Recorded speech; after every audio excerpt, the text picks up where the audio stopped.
Hi, my name is Mark Biernot. I'm a monetary economist. In this video, I want to talk about Russia. Russia produces nothing. That's my claim. As an academic economist, I look at data all day long. I'm a data scientist. And one thing I can say is I can't trust any data coming out of Russia. Just because they have numbers, just because it's on the web, just because it's published by an official institution in Russia, doesn't mean it's true. I look at numbers all day long. There's good numbers and bad numbers. That's why I like my job. It's nothing to be stressed about. It's just numbers. And the data coming out of Russia cannot be relied on.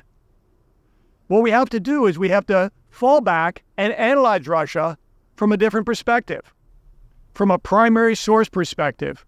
And I invite any of you who have ever been to Russia to give me your feedback. I've been to Russia, and in my subjective experience, the economy, it's a whole. Let me explain.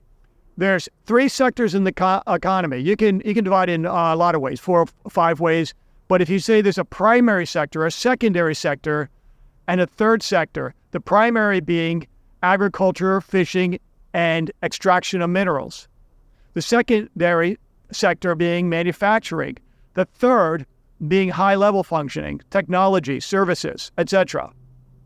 Russia is exploitive in terms of the environment. All they do is extract. Here's an example. I don't know if you can see this.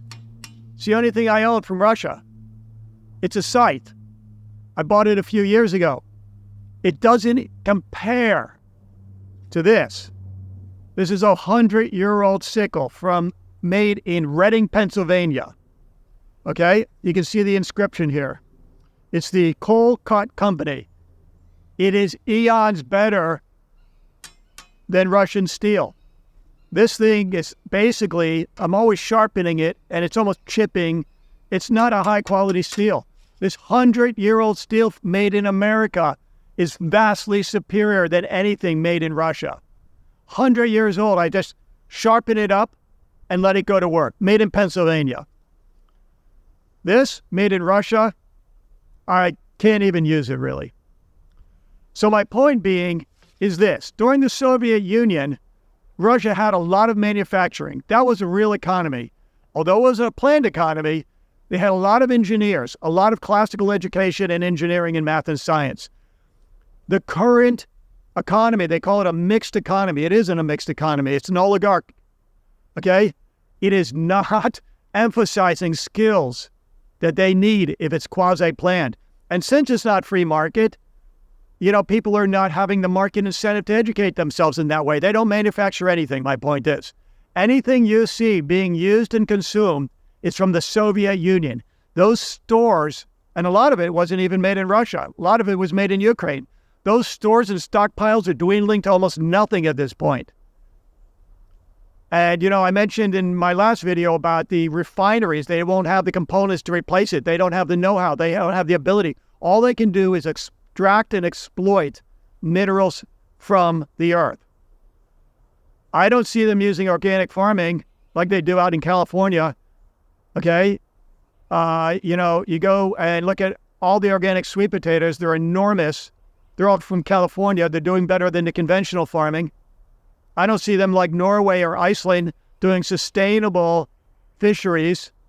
No, they're just exploitive. They're burning the precious resources of the world and not doing it in a sophisticated way. And anything that they have, they don't produce. I've been to Russia. They don't have anything that they make themselves of any substantial quality. Everything is like, again, look at this 100-year-old sickle from the United States compared to the scythe that's falling apart, a few years old from Russia. Do you own anything from Russia? Ask yourself honestly, what do you own from Russia? I know Grammarly's from Ukraine. Didn't Estonia, didn't they start Skype? High-level, high-thinking things. Russia, they're not a manufacturing country. They only are resources. And here's the kicker. The irony is, since they started this geopolitical event, the resources are no longer going to be useful in short time or intermediate time because The whole world is eons above them in terms of sophistication, finding alternatives, different ideas. Nuclear fusion, bring it on. Wind, solar, power. Nuclear fusion, fission, either one, I don't mind. Fission is not as bad as you think. They're going to be just carved out of the equation until the just wind is blowing and the tumbleweeds are across the land there. And it's tragic for the people who live there. So Russia, my point, on paper you may say, well, it's behind Italy statistically in the economy, and the PPP,